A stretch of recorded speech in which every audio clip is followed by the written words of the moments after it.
Hello and welcome to our lecture of Biology for SSC CGL. इस lecture में हम देखेंगे क्लासिफिकेशन ऑफ बायोलॉजी, बायोलॉजी को हम कितने टाइप्स में क्लासिफाई कर सकते हैं, then what are pathogens, what are prefix and suffix of various diseases. Prefix and suffix का मतलब कि कई बार डिजीजेस ऐसी होती हैं कि कुछ अगर एक कॉमन सफिक्स है, मतलब कि एक कॉमन एंडिंग है उनकी, तो उनमें कॉमन सिम्टम्स मिलेंगे। जैसे कि आइटिस, अगर आइटिस है किसी भी बीमारी के एंड में तो कुछ पर्टिकुलर सिम्टम्स होते हैं कि स्वेलिंग होगी, रेडनेस होगी, राइट। तो कुछ प्रीफिक्स और सफिक्स हैं जिनके थ्रू हम बीमारियों को नेमिंग करते हैं ताकि उनको समझने में आसानी हो जाए कि उनके क्या क्या सिम्टम्स होंगे, वो भी हम देखेंगे। Then will also see classification of various diseases. इसका मतलब कि डिजीजेस कितनी तरह से क्लासिफाइड हैं। जैसे कि कुछ होती हैं वायरल डिजीजेस जो कि वायरस की वजह से होती हैं, कुछ बैक्टीरियल डिजीजेस होती हैं, कुछ डिजीजेस पैथोजेन से होती हैं, कुछ डिजीजेस फंजाई से होती हैं, राइट। हम वो सभी चीज़ें देखेंगे। जैसे कई बीमारियों में आपने देखा होगा को बोलते हैं कि बैक्टीरिया हो गया, बैक्टीरिया से हुई है, या फिर इसमें वायरल इन्फेक्शन हुआ है। तो वो सब क्या होता है वो हम इस लेसन में देखेंगे। छोटा सा इंट्रोडक्शन मेरा, my name is Aman Srivastava. I have done BTech in electronics and communication from IET Lucknow. Then I have clear SSC CGL 2016 pre plus mains. आप मुझे अनअकैडमी पे फॉलो कर सकते हैं, जिससे कि आपको जितने भी अपडेट्स होंगे इस लेसन के वो आपको मिलते रहेंगे। कोर्सेज एड ऑन्स होंगे वो आपको सब पता चलता रहेगा। और प्लीज़ रेट कीजिए, रिव्यू कीजिए और शेयर कीजिए, because sharing is caring. Let's start. देखिए, सबसे पहले तो बायोलॉजी क्या होती है हम ये देखते हैं। बायो का मतलब होता है लाइफ, और लॉजी का जो मतलब होता है वो होता है स्टडी। बायो का मतलब लाइफ, लॉजी का मतलब स्टडी, तो बायोलॉजी का मतलब क्या हुआ? Study of life. ठीक, तो हमें एक आइडिया लग गया कि हम बायोलॉजी में क्या पढ़ते हैं। अब बायोलॉजी में हम पढ़ते हैं लाइफ, जो लाइफ फॉर्म है उसके बारे में पढ़ते हैं। हमें इस वर्ड से इतना आइडिया लग गया। अब फादर ऑफ बायोलॉजी किनको कहते हैं? एरिस्टोटल को कहते हैं। फादर ऑफ बायोलॉजी कहते हैं एरिस्टोटल को। जितना भी टेक्स्ट इस स्लाइड के, जितनी भी स्लाइड्स हैं उनमें दिया हुआ है, दैट इज़ हाईली इम्पॉर्टेंट। उनमें से एक एक टेक्स्ट या एक एक fact as a complete question आपको मिलने के बहुत चांसेस हैं, और मैक्सिमम चीज़ें इसमें से आ भी चुकी हैं आपके एग्जाम्स में। ठीक है, तो इन सभी चीज़ों के ऊपर बहुत ध्यान से फोकस कीजिएगा। नाउ अब हम देखते हैं कितने पार्ट्स में इस बायोलॉजी को डिवाइड किया गया है। बायोलॉजी दो पार्ट्स में है। First is zoology, second is botany, right. Zoology and botany. अभी ऐसा क्यों किया गया है? ऐसा इसलिए क्योंकि एनिमल्स और प्लांट्स दोनों की जो फिजियोलॉजी होती है, फिजियोलॉजी का मतलब जो इनका बेसिक स्ट्रक्चर होता है, बॉडी स्ट्रक्चर होता है, वो डिफरेंट होता है। प्लांट्स एक बड़ा सेक्शन बन जाते हैं इनका। देखिए, इनके अंदर अलग अलग तरह के टिश्यूज़ होते हैं, और जो एनिमल्स और ह्यूमंस होते हैं इनमें एक पर्टिकुलर काइंड ऑफ टिश्यूज़, या हार्ट हो गया, ब्रेन हो गया, ये सब एनिमल्स में होता है, लेकिन ये चीज़ें प्लांट्स में नहीं होती हैं। तो इन्हीं की आसानी के लिए इस बायोलॉजी को दो पार्ट्स में डिवाइड कर दिया गया है। तो zoology is the study of animals, botany is the study of plants. हम कैसे याद रखेंगे? हम याद रखेंगे जू से। जू में एनिमल्स मिलते हैं, तो ये हो गई एनिमल्स की study, right. Then the remaining one is plants की स्टडी। ठीक है, अभी एक बहुत इंपॉर्टेंट क्वेश्चन अक्सर आता है इसमें SSC CGL में कि कौन सी बुक है जो जूलॉजी से डील करती है। That is Historia Animalium. Then कौन सी वो बुक है जो कि प्लांट्स से डील करती है? ये पहली बुक थी, ये ग्रीस में लिखी गई थी। ये सिर्फ एक 10 पेजेस की बुक है, बॉटनी की बुक है। बुक का नाम है हिस्टोरिया प्लांटरम, राइट। अभी who is the father of botany? तो Theophrastus is the father of botany. And who is the father of zoology? Aristotle. Again, who is the father of biology and zoology? For both the father is Aristotle, and for botany the father is Theophritus. Clear? Now see, pathogens क्या होते हैं? देखिए, patho मतलब होता है suffering, जेन मतलब होता है जो वो चीज़ कॉज करे।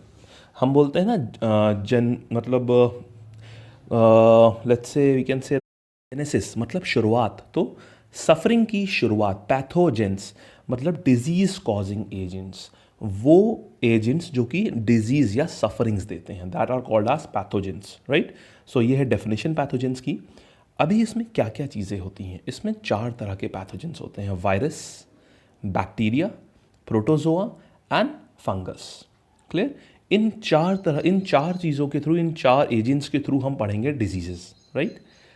नाउ अब हम आते हैं सफिक्स एंड प्रीफिक्सेस पे, कि अभी जैसे आपको एक इंट्रोडक्शन में मैंने ये चीज़ बोली थी कि कुछ पर्टिकुलर सफिक्स और प्रीफिक्स होते हैं। जैसे हम यहाँ देखें आइटिस, अगर किसी भी बीमारी के एंड में आपको आइटिस लगा मिले, जैसे कि कोलाइटिस हो गया, मेनिंजाइटिस हो गया, ठीक है, तो आपको अपने आप समझ में आ जाएगा कि इस पर्टिकुलर बीमारी में जो भी पेशेंट होगा उसको स्वेलिंग होगी उस पर्टिकुलर पार्ट में, रेडनेस होगी, हीट सेंसेशन बहुत होगा, जलन होगी उस जगह बहुत, और पेन होगा काफ़ी।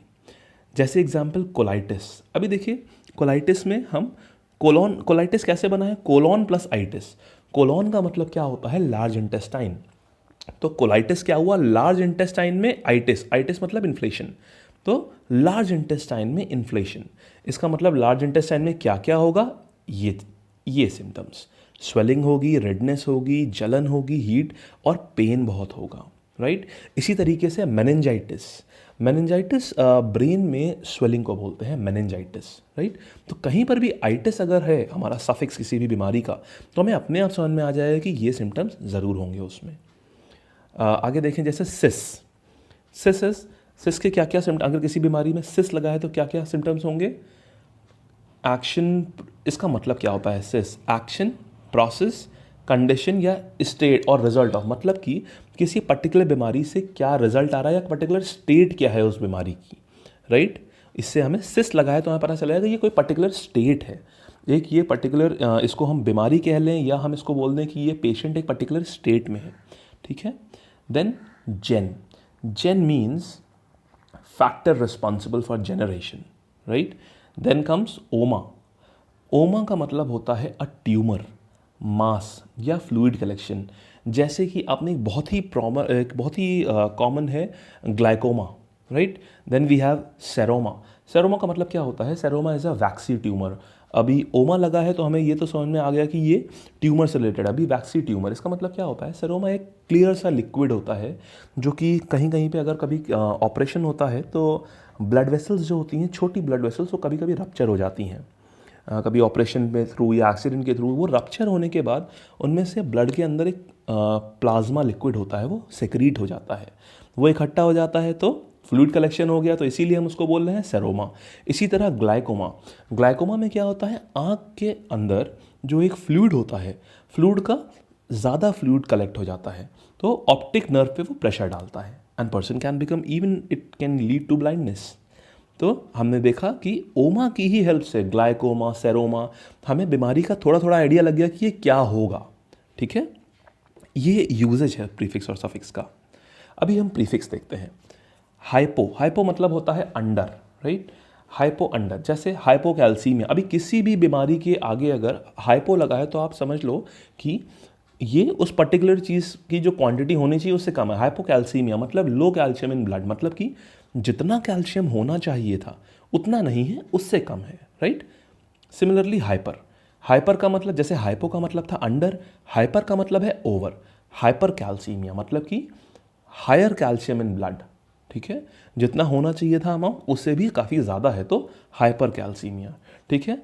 इसी तरह से हम बोलते हैं हाइपर टेंशन, जब हार्ट बीट बहुत तेज़ हो जाती है तो हम बोलते हैं hypertension, clear. Heart beat को ना कह के अगर हम ब्लड प्रेशर को बोलें, जब ब्लड प्रेशर बहुत तेज़ हो जाता है 135, 140, 155 भी प्लस कर जाता है तो हम कहते हैं hypertension, right. Now then comes N, N का मतलब होता है एब्सेंट, जैसे कि एनीमिया। एनीमिया में क्या होता है, आरबीसीज का काउंट बहुत कम हो जाता है। उससे क्या होगा, अगर आरबीसीज का काउंट कम हो गया, आरबीसीज ही हैं जो कि हमारा जो ऑक्सीजन जो हम इनहेल करते हैं वो आरबीसी के ही सरफेस के ऊपर अटैच हो जाता है, वो आरबीसीज से जाके मिल जाता है और अब आरबीसीज पूरी बॉडी में उसको डिस्ट्रीब्यूट करते हैं। अभी अगर आरबीसीज बॉडी में कम होंगे तो इसका मतलब ऑक्सीजन कम अटैच हो पाएगा सेल्स के थ्रू, और अगर आरबीसीज या फिर ब्लड में अगर ऑक्सीजन कम पहुंचेगा तो पूरी बॉडी में फैटीग, पूरी बॉडी में थकान रहेगी। क्यों? क्योंकि पूरी बॉडी को ऑक्सीजन नहीं मिल पाएगी, राइट। तो एनीमिया का पेशेंट हमेशा जो होता है बहुत फैटीग में रहता है, बहुत उसको कमज़ोरी लगती है उसको। Next is add. एड का मतलब होता है टूवर्ड्स या इन द डायरेक्शन ऑफ, ठीक। जैसे कि एड्रीनल, अब एड का मतलब हुआ इन द डायरेक्शन, रीनल का मतलब होता है किडनी रिलेटेड, रीनल का मतलब होता है किडनी, तो एड्रीनल मतलब टूवर्ड्स द किडनी, ऑलराइट। अब हम देखेंगे एक और इम्पॉर्टेंट सी चीज़। देखिए, बात ये होती है कभी भी अगर कोई इन्फेक्शन या कोई भी चीज़ कभी फैलती है तो उसको डिनोट करना होता है अगर कि वो कितने एरिया में फैली है, तो ये टर्मिनोलॉजी का यूज़ होता है। जैसे सबसे छोटी, हम इसमें नीचे से ऊपर स्टार्ट करते हैं, यहाँ से स्टार्ट करें।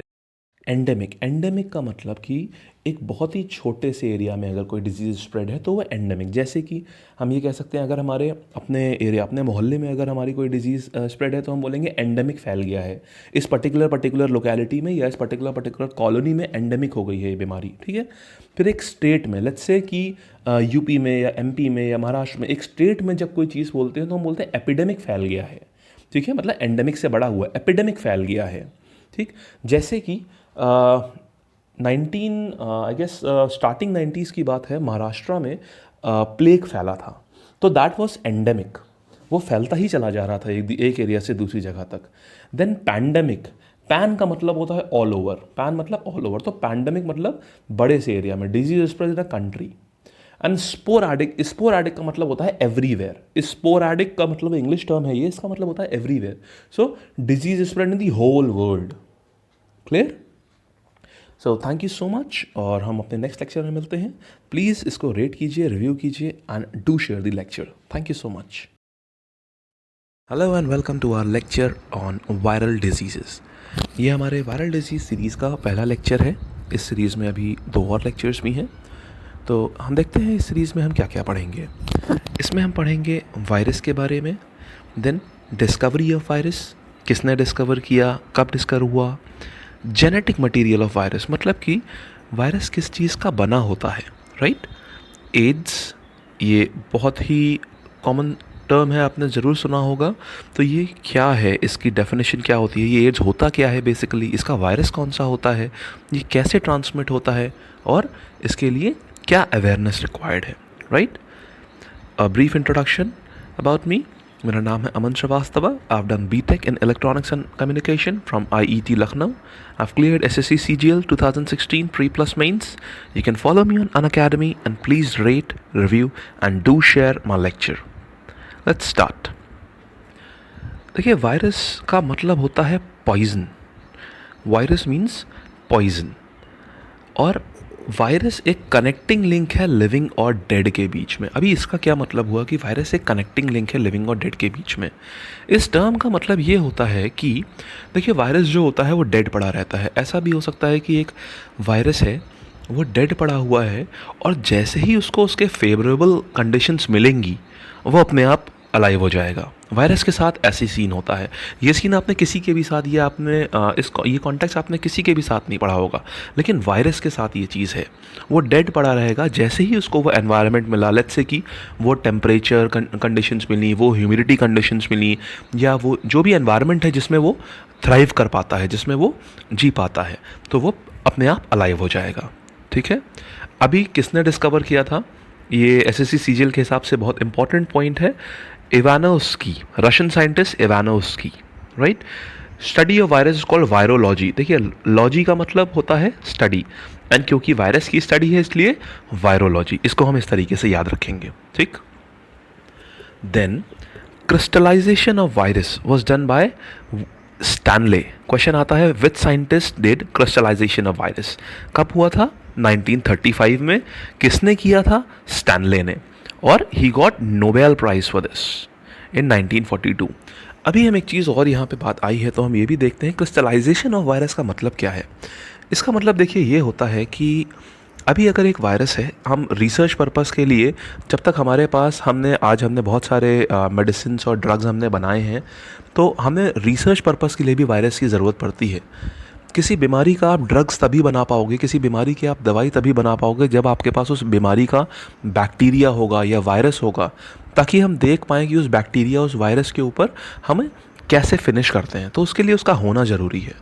तो हम करते क्या हैं, वायरस को क्रिस्टलाइज करके, ये वायरस को स्टोर करने का तरीका होता है, वायरस को क्रिस्टलाइज करके हम लैब में रखते हैं ताकि एक्सपेरिमेंटेशन के टाइम पे हम उसको यूज़ कर सकें, राइट। और इसकी बहुत ही स्ट्रिक्ट कंडीशंस होती हैं, क्योंकि आप समझ रहे होंगे अगर क्रिस्टलाइज्ड वायरस है, धोखे से भी अगर वो बाहर एनवायरनमेंट में आ गया तो वो कितना ट्रबल कॉज कर सकता है वो। अभी हम आगे आएंगे कि कैसी कैसी ट्रबल्स हुई हैं इन वायरस की वजह से, एक ब्रीफ में देखेंगे हम। तो ये होता है क्रिस्टलाइजेशन ऑफ वायरस। ये सबसे पहले किसने किया था, स्टैनले ने 1935 में, और इनको इसके लिए नोबेल प्राइज़ मिला 42 में, राइट। कौन सा वायरस इन्होंने क्रिस्टलाइज किया था, ये भी आता है एसएससी सीजीएल में क्वेश्चन। तो it was TMV virus, TM virus, tobacco mosaic virus, right. Now अगला देखते हैं genetic material of virus. Genetic material of virus, genetic material का मतलब ये होता है कि वो किससे बना हुआ है, इसमें कौन से जेनेटिक मटेरियल्स हैं। हर वायरस का अपना जेनेटिक मटेरियल होता है। जो कॉमन हमने इसको क्लासिफाई किया है दो चीज़ों में, डीएनए, आरएनए। डीएनए की फुल फॉर्म क्या होती है, deoxy ribo nucleic acid. RNA की फुल फॉर्म क्या होती है, राइबो न्यूक्लिक एसिड, ठीक है। अब डीएनए किससे बना होता है, डीएनए बना होता है विरियॉन नामक प्रोटीन से। ये भी आपका क्वेश्चन बहुत आता है, डीएनए बना होता है विरियॉन नामक प्रोटीन से। और एक डीएनए का स्ट्रक्चर होता है, डीएनए का, जैसे आपने लैडर देखी होगी, आपने सीढ़ी देखी होगी, लैडर जिस तरह से होती है, बस डीएनए बिल्कुल उसी तरह से होता है। बस आप क्या करो, आप उस लैडर को ट्विस्ट कर दो। आप लैडर के दोनों अपर और, आप छोटी सी लैडर आप एक मान लो, आप अपर और लोअर एंड दोनों पकड़ के आप अपने हाथों से उसको हल्का सा ट्विस्ट दे दो, तो वो जो स्ट्रक्चर आता है उसी को हम कहते हैं डबल हेलिकल स्ट्रक्चर, ठीक है। वो किसने दिया था, वॉटसन एंड क्रिक। ना दीज वर, ये दो साइंटिस्ट थे, वॉटसन एंड क्रिक। अब उस डीएनए जो आपका, एक डीएनए पूरा आपका जो उसका न्यूक्लियस होता है, तो डीएनए जो बनता है किससे बनता है, जो अपर कवरिंग होती है डीएनए की, दैट इज़ कैप्सिड। वो कैप्सिड की बनी होती है। हम इससे ज़्यादा डीप में नहीं जाएंगे क्योंकि एसएससी सीजीएल आपसे यहीं तक पूछता है, राइट। इतने ही फैक्ट्स आपसे डीएनए के बारे में अगर कुछ भी कभी पूछा एसएससी ने, तो इससे डीप वो कभी नहीं जाएगा, राइट। अब हम आगे बढ़ते हैं। RNA, ribonucleic acid. Ribo means sugar, right. Next, अब हम देखते हैं एड्स के बारे में। एड्स का फुल फॉर्म क्या होता है, acquired immuno deficiency syndrome. Acquired immuno deficiency syndrome, this. अभी हम देखते हैं, ये समझते हैं कि ये ऐसा है क्या, इसको हम इतना हार्मफुल क्यों मानते हैं। देखिए, एड्स जो होता है वो किस पे अटैक करता है, वो आपके इम्यूनिटी सिस्टम पे अटैक करता है। अभी आप ये सोचो, अगर किसी ने आपके डिफेंस सिस्टम पे ही अटैक कर दिया, तो फिर अगर आपका डिफेंस सिस्टम डिस्ट्रॉय हो गया बॉडी का, तो फिर कोई भी वायरस, कोई भी बैक्टीरिया, कोई सी भी बीमारी आपको बहुत ही जल्दी पकड़ लेगी। आपकी बॉडी के पास अपना डिफेंस सिस्टम ही नहीं है, वो तो डिस्ट्रॉय हो गया। एड्स उसी को डिस्ट्रॉय करता है। इसीलिए तो इससे क्या होगा, अगर एड्स एक बार हो गया तो फिर कोई भी बीमारी बहुत आसानी से हो जाएगी। क्यों, क्योंकि हमारी बॉडी में इम्यून सिस्टम तो फिर बचेगा ही नहीं, बहुत ही वीक हो जाएगा, राइट। अभी ये होता किससे है, एचआईवी वायरस। एचआईवी एक वायरस है जिसका क्या फुल फॉर्म होता है, ह्यूमन इम्यून डिफिशियंसी वायरस। ऐसा वायरस जो कि इम्यून सिस्टम में डिफिशियंसी पैदा कर देता है, ठीक है। तो एचआईवी वायरस, क्लियर। अभी एड्स आया कहाँ से, AIDS is a monkey related disease, originated in South Africa में आई थी ये 1981 में सबसे पहले। और ये मंकी रिलेटेड डिजीज मतलब स्टार्ट जो हुआ था ये किसी एक मंकी में सबसे पहले पाई गई थी ये, राइट। पहला पेशेंट इसका 1906 में यूएसए में पाया गया। इसका मतलब इस डिजीज़ को आज करीब करीब 110 साल पुरानी डिजीज़ है ये। इंडिया में 1984 में तमिलनाडु में पहला केस डायग्नोस हुआ। और अगर कभी आपसे पूछा जाए कौन सी ऐसी कंट्री है जो सबसे ज़्यादा अफेक्टेड है, that is central Africa. Central Africa, देखिए उसके अपने रीजंस हैं। वो बहुत ज़्यादा, सेंट्रल अफ्रीका एक ऐसा रीजन है जो कि बहुत ज़्यादा अंडर डेवलप्ड है। और अंडर डेवलप्ड जो कंट्रीज़ होती हैं उनमें ये एक इनहेरेंट फीचर होता है, ये उनमें एक अपने आप ही एक चीज़ होती है उसमें कि उनकी इतनी वीकनेस होती है वहाँ पे कि वहाँ पे ये सब चीज़ें बहुत ज़्यादा जल्दी पनप जाती हैं, राइट। अब HIV कैसे बना होता है, HIV का जो वायरस होता है वो किससे बना होता है?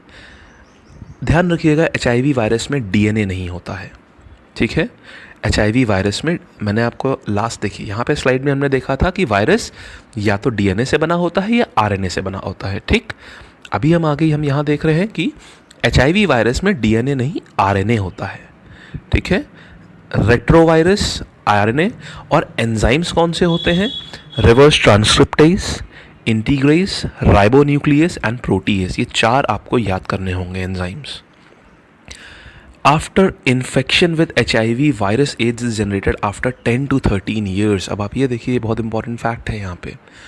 अगर आज की डेट में अगर किसी को भी अगर HIV वायरस से इन्फेक्शन होता है तो उसको 10 से 15 साल, 10 से 13 साल बाद, ये उसका लेटेंट पीरियड है। लेटेंट पीरियड मतलब जब एक बीमारी अपना असर दिखाना शुरू करती है तो इतने टाइम बाद जाके उसकी बॉडी में वो चीज़ डेवलप होगी जाके, इसके बीच में पता ही नहीं चलेगा कि उसको एड्स भी है।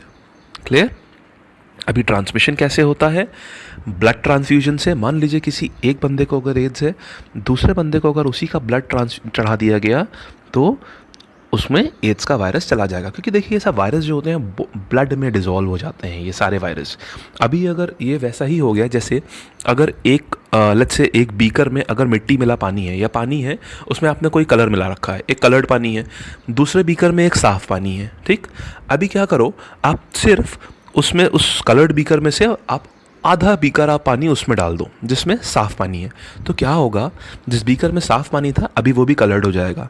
यही सेम चीज़ होती है जब हम कहते हैं कि ब्लड ट्रांसफ्यूजन से कैसे बीमारियां पास ऑन हो जाती हैं। हमारे ब्लड में वायरस था, दूसरे की बॉडी में गया, वही ब्लड गया तो वायरस उस बॉडी में भी चला गया। अभी वायरस के पास ये टेंडेंसी होती है मल्टीप्लाई होने की, तो दूसरी बॉडी में जाके वो तुरंत उसने मल्टीप्लाई होना शुरू कर दिया और पूरी बॉडी में फैल गया, ठीक है। इसी तरह से इन्फेक्टेड सिरिंज और टैटूइंग, ये भी एक तरीका वही है। इन्फेक्टेड सिरिंज मतलब किसी एक बंदे के अगर लेट्स से कि एड्स है, उसके एक सिरिंज लगाई गई। अभी सिरिंज में क्या होता है, थोड़ा सा माइन्यूट ब्लड उसमें चिपक जाता है। अभी वही सिरिंज अगर दूसरे को भी लगा दी गई तो वो ब्लड तो चला गया ना, वही सेम ब्लड चला गया जिसमें वायरस था, अभी वायरस अंदर जाके मल्टीप्लाई होगा। Clear?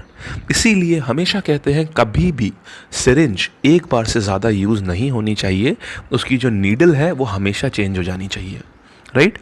Mother to baby via umbilical cord और मिल्क फीडिंग। अम्बलाइकल कॉर्ड एक वो कॉर्ड होती है जिससे कि बच्चा जब अपनी माँ के पेट में होता है तो जिस कॉर्ड से एक पर्टिकुलर कॉर्ड होती है जिससे वो जुड़ा रहता है अपनी मदर से, जिससे वो सारा न्यूट्रिशन डिराइव करता है, जिससे वो सारा फूड एंड वाटर डिराइव करता है, वो थी अम्बलाइकल कॉर्ड।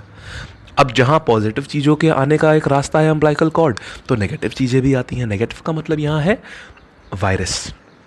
ब्लड आता है अंदर से, मदर से बच्चे में जो न्यूट्रिएंट्स पास ऑन होते हैं तो उसमें वायरस भी पास ऑन हो जाता है अगर मदर में है एड्स, ठीक है। तो इसलिए एड्स अगर पेरेंट्स में है बेसिकली मदर के पास, तो बच्चे में भी पास ऑन होने के पूरे चांसेस रहते हैं।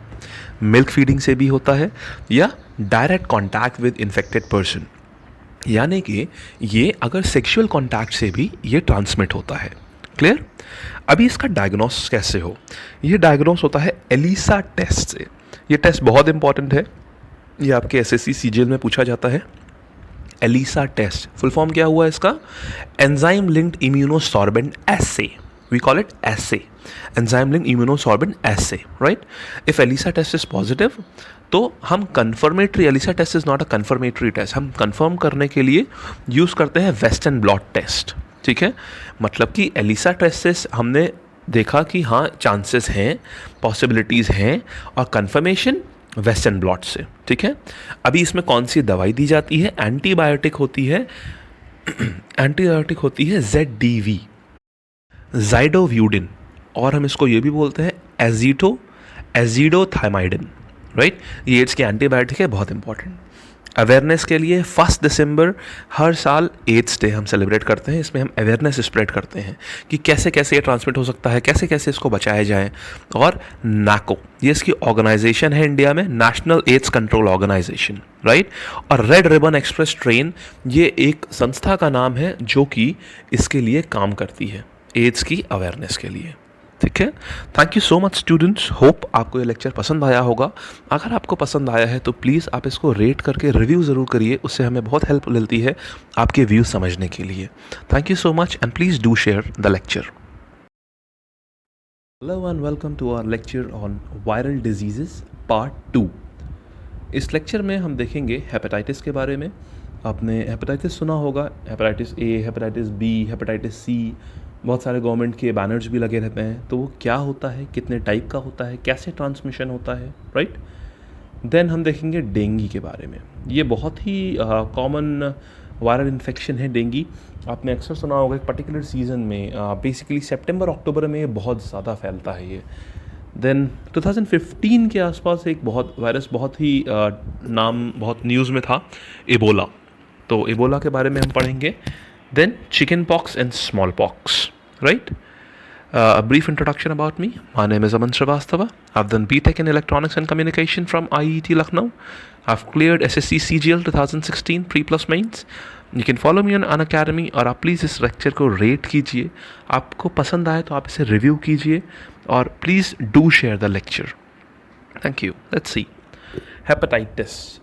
आपको याद होगा हमने जब इंट्रोडक्टरी लेक्चर किया था तो हमने देखा था आइटिस, सफिक्स के बारे में हमने बात करी थी कि अगर किसी भी बीमारी के एंड में आइटिस है तो क्या होगा, इन्फ्लेमेशन होगा। इन्फ्लेमेशन मतलब रेडनेस होगी, जलन होगी वहाँ पर, स्वेलिंग होगी वहाँ पर और पेन होगा काफ़ी, राइट। तो इससे हमें यह पता चल जाता है कि हेपेटाइटिस में कुछ भी हो ना हो, हमको इतना ज़रूर पता है कि इसमें जलन, पेन, ये सारी चीज़ें ज़रूर होंगी, ठीक। अभी कहाँ पे होंगी, तो इसका आंसर हमें मिलता है इसके फ्रंट पार्ट से, फर्स्ट पार्ट से, हिपैटा। हिपैट मतलब होता है लिवर, हिपैट मतलब लिवर, आइटिस मतलब इन्फ्लेमेशन, मतलब हेपेटाइटिस इज लिवर का इन्फ्लेमेशन, मतलब लिवर में जलन, लिवर में दर्द, लिवर में स्वेलिंग, ये चीज़ें, ठीक है। अभी इसके कितने टाइप होते हैं, ये 5 टाइप्स का होता है, A B C D E। Hepatitis A और सी मोस्ट कॉमन होते हैं, क्यों, क्योंकि ये इन्फेक्टेड ब्लड ट्रांसफ्यूजन से हो जाते हैं। ए और सी सबसे ज़्यादा कॉमन होते हैं, ठीक। सी होता है इन्फेक्टेड ब्लड ट्रांसफ्यूजन से और ए होता है कंटामिनेटेड फूड एंड वाटर से। अक्सर आपने देखा होगा जब भी कभी बाहर खाना खाते हैं, या इसीलिए कहा जाता है कभी भी किसी रोड साइड स्टॉल्स में खाना ना खाएं। क्यों ना खाएं, क्योंकि फूड एंड वाटर उनका कंटामिनेटेड रहता है। तो कंटामिनेटेड, और फिर क्या होता है, अक्सर पेट खराब हो जाता है। पेट खराब में लिवर में अक्सर बहुत तेज़ पेन हो जाता है। वो क्यों होता है, वो हेपेटाइटिस ए की वजह से हो जाता है। इसका हेपेटाइटिस ए का जो वायरस होता है वो कंटामिनेटेड फूड एंड वाटर में रहता है, ठीक है। तो ये ए होता है। बहुत ज़्यादा लीथल तो इसको नहीं कहा जाएगा कि ये ऐसा होता है कि आदमी इसमें ख़त्म भी हो जाए, ऐसा तो नहीं कहा जाएगा ए और सी को। बेसिकली ए को इतना ज़्यादा हार्मफुल नहीं, ए का ट्रीटमेंट है, हो जाता है आसानी से। इसी तरह सी, ये इन्फेक्टेड ब्लड ट्रांसफ्यूजन से होता है, इसीलिए कहते हैं कि कभी भी सिरिंज रीयूज़ ना करें। जो कभी भी अगर ब्लड किसी को चढ़ाया जाए तो हमेशा वो पहले चेक करके चढ़ाया जाए। ये रूल है ब्लड ट्रांसफ्यूजन का कि हमेशा चेक करके चढ़ाया जाएगा उसको। अभी सबसे जो लीथल हेपेटाइटिस होता है ये होता है हेपेटाइटिस बी। ये सबसे लीथल होता है और कम्युनिकेबल भी होता है। इसका कम्युनिकेशन ये कैसे कैसे ट्रांसमिट हो जाता है, देखिए, एक तो ब्लड ट्रांसफ्यूजन से, इन्फेक्टेड सिरिंज, इवन सलाइवा। अगर किसी को हेपेटाइटिस बी है, इसके सलाइवा में भी इसका वायरस होता है। ट्रांसमिशन का मतलब सिर्फ इतना होता है कि अगर वो पर्टिकुलर चीज़ जिसमें उसका वायरस है, हेपेटाइटिस बी का वायरस, देखिए अगर हेपेटाइटिस बी का वायरस अगर सलाइवा में होगा और धोखे से भी अगर वो पर्टिकुलर सलाइवा हमारी बॉडी में चला गया, अगर हम किसी ऐसे पर्टिकुलर पेशेंट के साथ जो हेपेटाइटिस बी का पेशेंट है उसके साथ अपना फूड शेयर कर रहे हैं, हम खाना खा रहे हैं, तो बहुत चांसेस है कि उसका सलाइवा जो हो वो हमारे अंदर भी चला जाए। तो इसीलिए जो हेपेटाइटिस बी के पेशेंट होते हैं उनके साथ फूड शेयरिंग नहीं करते हैं, या ये भी होता है कि डायरेक्ट कॉन्टैक्ट में नहीं आना चाहिए ऐसे पेशेंट्स के, ठीक है। इसका टेस्ट ये बहुत इंपॉर्टेंट है एसएससी सीजीएल के पॉइंट ऑफ व्यू से, ये कई बार आ चुका है। It is called HBsAg test. इस टेस्ट का नाम होता है HBsAg टेस्ट, राइट। आप कभी भी अगर किसी को हेपेटाइटिस का अगर चेकअप होना होगा तो डॉक्टर यही टेस्ट लिखते हैं, HBsAg टेस्ट, आज भी, ठीक है। एंटीबायोटिक इसकी वैक्सीनेशन होती है। ये वैक्सीनेशन क्या होता है, ये 5 साल की उम्र पे बच्चों को वैक्सीनेशन कराया जाता है और ये वैक्सीनेशन कंपलसरी वैक्सीनेशंस में आता है। गवर्नमेंट की बहुत सारी स्कीम्स चल रही हैं इस वैक्सीनेशन के लिए।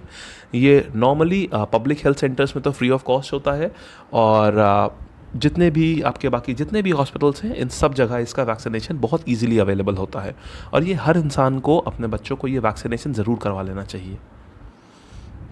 अभी डेंगू फीवर, डेंगू क्या होता है? डेंगू एक वायरल डिजीज़ है। सबसे पहले तो देखिए हमें ये क्लैरिटी होगी कि ये बैक्टीरिया डिजीज़ है या वायरल डिजीज़ है। नहीं, ये एक वायरल डिजीज़ है, ठीक है। तो मतलब ये वायरस की वजह से होता है, क्लियर है। अब कॉज बाय डेंगी वायरस, इसका वायरस कौन सा होता है? It's called dengue. See some कुछ लोग इसको प्रोनाउंस करते हैं डेंगू, कुछ लोग इसको प्रोनाउंस करते हैं डेंगी। दोनों ही प्रोनाउंसिएशन बिल्कुल सही है। तो डेंगी वायरस किस मॉस्किटो से होता है, ये भी बहुत बार क्वेश्चन आ चुका है एसएससी में भी और कई ऐसे एग्जामिनेशंस में भी, रेलवे में भी। Aedes Egypt mosquito, Aedes Egypt mosquito ये एक फीमेल मॉस्किटो होती है, फीमेल मॉस्किटो होती है ये, और टाइगर शेप्ड इसके ऊपर धारियाँ रहती हैं। ब्राउन कलर का मॉस्किटो होता है, टाइगर शेप्ड धारियाँ रहती हैं इसके ऊपर। मोस्टली एक्टिव ड्यूरिंग सितंबर एंड अक्टूबर। अभी ये करता क्या है, ये पर्टिकुलर जो वायरस होता है ये ब्लड प्लेटलेट्स को अफेक्ट कर देता है। प्लेटलेट काउंट कम होने लगता है। जैसे ही किसी को डेंगू होगा प्लेटलेट काउंट कम होने लगता है। प्लेटलेट काउंट एक नॉर्मल ह्यूमन बॉडी में 1,50,000 से 4,50,000 तक रहता है। जैसे ही डेंगू वायरस अटैक करता है वो प्लेटलेट्स को डिस्ट्रॉय करना शुरू कर देता है, ठीक है। तो प्लेटलेट काउंट्स कम होता चला जाता है और प्लेटलेट हमारी बॉडी में एक पर्टिकुलर अमाउंट से ज़्यादा होना बहुत ज़रूरी है, नहीं तो डेंगू फैटल भी हो सकता है, आदमी मर भी सकता है इसमें, ठीक है। बच्चों में हम इसको बोलते हैं dengue haemorrhagic fever, DHF। Adults में हम इसको बोलते हैं bone break fever, right. Next फिर हम देखते हैं इबोला फीवर ना। इबोला आया कहाँ से? इबोला एक रिवर का नाम है। कॉन्गो रिपब्लिक में एक रिवर फ्लो करती है इबोला। अभी रिवर का नाम कॉन्गो में है तो इसका मतलब ये आया भी कहाँ से? ये वहीं से आया है, ठीक है। इसका ओरिजिन 1976 इसका ओरिजिन था और ये दोबारा रीअपियर कब हुआ है? 2014 अगस्त। कहाँ पे? Liberia, Papua New Guinea and Sierra Leone ना। ये क्वेश्चन 2015 में यूपीएससी में भी पूछा जा चुका है कि ये कहाँ पे रीअपियर हुआ है इबोला, ठीक है। इसका वायरस इबोला वायरस, इसका कैरियर कौन होता है? फ्रूट बैट्स और पिग्स। फ्रूट बैट्स और पिग्स। अभी कैसे फ्रूट बैट्स, देखिए क्या होता है, बैट्स कभी कभी क्या होते हैं, जो ये कैटल होता है, जो ये रात में जब ये गाय भैंस चरते हैं जब खेतों में रात में या कभी घास वास चरते हैं, तो बैट्स जो होते हैं ये इनके कान पे काट लेते हैं। इनके कान पे काटने से ना ये जो वायरस होता है ये इन कैटल में चला जाता है, ठीक। और वो कैटल के प्रोडक्ट्स या वो कैटल कंज्यूम करने से ये वायरस फैल सकता है। इसीलिए जब ये वायरस होता है तो इन टाइप के कंजम्पशन पे थोड़ा कंट्रोल कर लिया जाता है। अफेक्टेड पार्ट इसमें अगेन प्लेटलेट्स अफेक्ट हो रहे हैं, clear. Then smallpox and chickenpox. Smallpox का वायरस, ये दोनों वायरस बहुत इंपॉर्टेंट है। Variola virus and chickenpox का वायरस वेरिसेला वायरस बहुत इंपॉर्टेंट है। दोनों आप याद रखिएगा आप लोग, variola virus and varicella virus. Smallpox सिर्फ लाइफ में एक बार होता है, ठीक है। Formation of scars on skin, changing weather conditions में ये होता है। ये इसमें चेहरे पे स्कार्स आ जाते हैं, स्किन पे स्कार्स आ जाते हैं। एडवर्ड जेनर को हम फादर ऑफ इम्यूनोलॉजी, इन्होंने इसके लिए वैक्सीन बनाई थी स्मॉल पॉक्स के लिए। ये भी क्वेश्चन काफ़ी आता है कि who is known as father of immunology, father of immunology. So it is Edward Jenner, right. इन्होंने स्मॉल पॉक्स की वैक्सीन बनाई थी। चिकन पॉक्स में no permanent scar formation, lethal नहीं होता है, active during changing weather conditions, right. अभी क्या होता है, चिकन पॉक्स तो हम सबको एक ना एक बार ज़रूर हुआ होगा लाइफ में, ये होता ज़रूर है ये चिकन। स्मॉल पॉक्स तो अब नहीं होता है, ये एराडिकेट हो चुका है। इसके लिए बहुत बड़े लेवल पे गवर्नमेंट ने वैक्सीनेशन प्रोग्राम चलाया था, तो स्मॉल पॉक्स तो नहीं होते हैं। स्मॉल पॉक्स का अगर आपको बताया एज एन एग्जाम्पल, अगर आपने कभी लेट एक्टर ओमपुरी का चेहरा देखा हो तो उसमें परमानेंट गड्ढे पड़े हुए थे, परमानेंट स्कार्स थे, that is small pox, right. Chicken pox हम सबको मोस्टली हो चुका है, इसमें परमानेंट स्कार्स नहीं आते हैं। अभी इनका ट्रिक क्या है वायरस याद करने की, ये इसमें कन्फ्यूजन होता है कि वैरियोला किसका है, वैरिसेला किसका है। तो एक छोटी सी ट्रिक, चिकन पॉक्स सी से है तो वेरिसेला, इसमें सी भी है, ठीक है। चिकन पॉक्स भी सी से है एंड वेरिसेला में सी है, तो चिकन पॉक्स का वायरस वेरिसेला, और जो बचा स्मॉल पॉक्स का वेरियोला। एक छोटी सी ट्रिक आप कह सकते हैं बस इसको याद करने की, ताकि एग्जाम में आपको कन्फ्यूजन ना हो, right. Thank you so much. आप प्लीज़ इस लेक्चर को रीड कीजिए, रिव्यू कीजिए और ज़्यादा से ज़्यादा शेयर करिए, ठीक है। Thank you so much. Hello and welcome to our lecture on viral diseases part 3। इस लेक्चर में हम देखेंगे इन्फ्लुएंजा के बारे में। Influenza is the common cold, right. उसके बाद फिर हम इसमें देखेंगे फ्लू के बारे में। देन हाइड्रोफोबिया, ये हाइड्रोफोबिया डॉग बाइट से होता है, क्यों हम इंजेक्शंस कहते हैं, ये सब चीज़ें हम देखेंगे हाइड्रोफोबिया में। देन मीजल्स बच्चों में होता है ये, mumps and Zika virus, right. A brief introduction about me. My name is Amin Srivastava. I've done BTech in Electronics and Communication from IET Lucknow. I've cleared SSC CGL pre-plus mains. You can follow me on Unacademy and please rate, review कीजिए इस lecture को and do share this lecture. Thank you. शुरू करते हैं। Influenza is the common cold. Common cold को ही हम influenza बोलते हैं। कॉमन कोल्ड का मतलब जो आपको ये सर्दी खांसी ज़ुकाम होता है, ये आपको इसी को ही इन्फ्लुएंजा बोला जाता है। ये सेकंड मोस्ट कम्युनिकेबल डिजीज़ है, इसको सेकंड मोस्ट कम्युनिकेबल डिजीज़ होता है इन्फ्लुएंजा। वायरस हर डिज़ीज़ के अभी से लेके अभी जितने भी डिजीज़ेस चलेंगी वायरल डिजीज़, इन सब का वायरस आपको ज़रूर याद होना चाहिए, क्योंकि ये डायरेक्टली एसएससी और अदर एग्ज़ाम्स में पूछा जाता है। तो इन्फ्लुएंजा का वायरस है राइनो वायरस। इसको बीमारी होती है इसमें राइनाइटिस, राइट। कैसे फैलती है?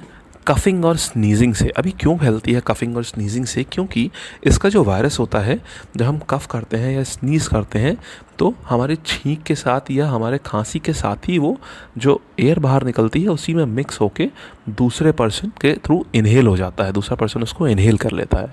अभी वायरस उसकी बॉडी में गया तो वो वहाँ मल्टीप्लाई हो जाएगा। इसीलिए कहा जाता है कभी भी जिनको भी सर्दी खांसी ज़ुकाम हो, इन लोगों से, ऐसे पेशेंट से थोड़ा सा दूर रहना चाहिए, बहुत ज़्यादा पास नहीं जाना चाहिए, क्योंकि ये कम्युनिकेबल डिजीज़ है। जितनी भी कम्युनिकेबल डिजीज़ होती हैं उनमें हम पेशेंट से दूरी बना के रखते हैं, राइट।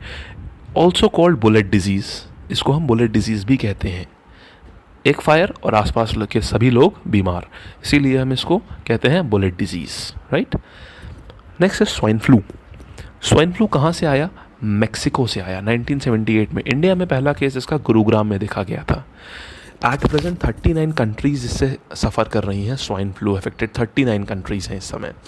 प्राइमरी होस्ट इसका होता है पिग। अब ये क्वेश्चन आ सकता है कि आपका प्राइमरी होस्ट ह्यूमन होता है या पिग होता है? तो प्राइमरी होस्ट स्वाइन फ्लू का पिग होता है। प्राइमरी होस्ट का मतलब वो होस्ट या वो पर्टिकुलर बॉडी जिसके अंदर की वायरस मैच्योर होता है और रिप्रोड्यूस होता है। सेकेंडरी होस्ट ह्यूमन है। सेकेंडरी होस्ट का मतलब अब ह्यूमन में आके वो वायरस मल्टीप्लाई या रिप्रोड्यूस नहीं, उसको होने की मैच्योर होने की ज़रूरत नहीं होती है, वो खाली स्प्रेड करता है और अफेक्ट करता है।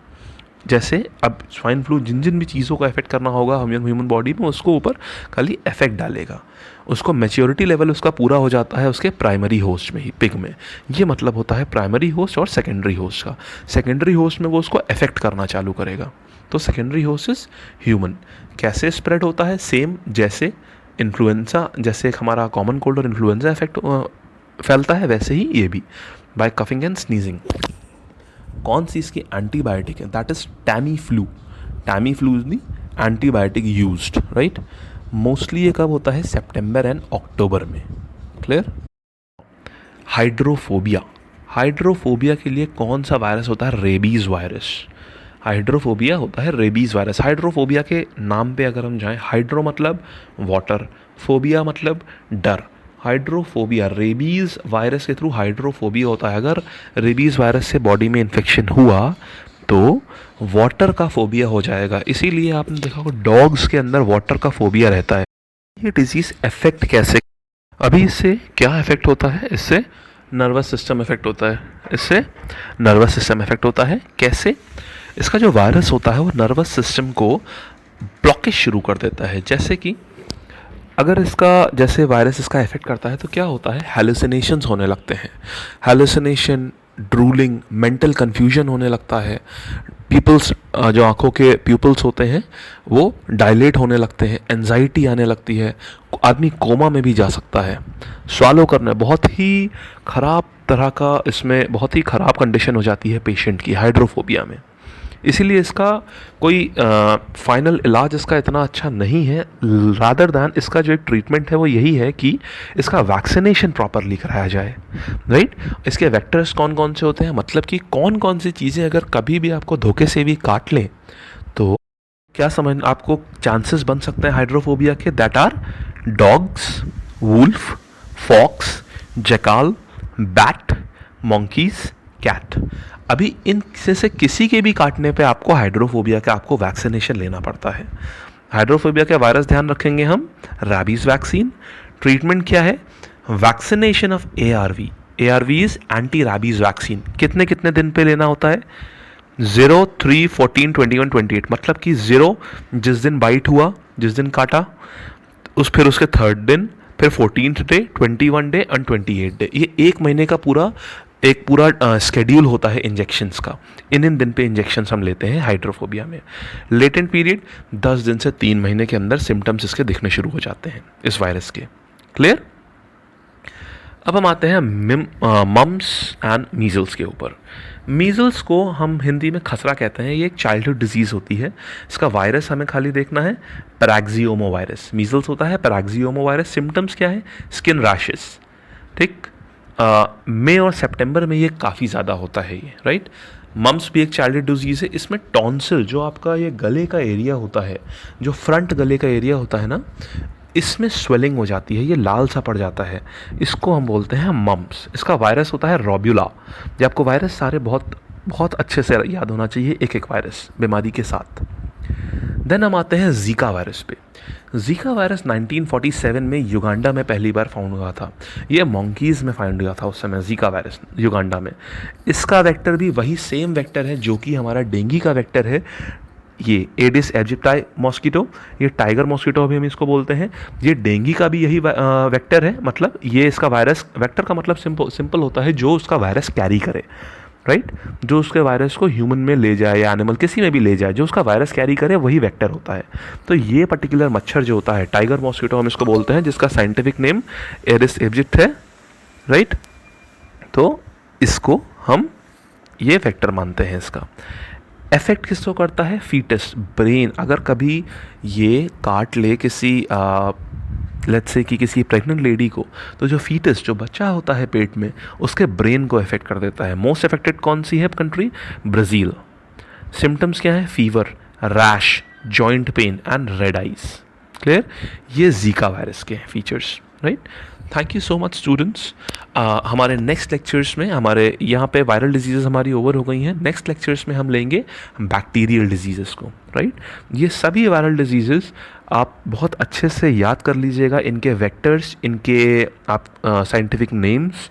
दूसरी चीज़ सबसे इम्पॉर्टेंट जो है, इनके वायरस के नाम, कि किस वायरस से ये फैलती हैं, ये आपको बिल्कुल आपके टिप्स पे होना चाहिए, ठीक है। Thank you so much.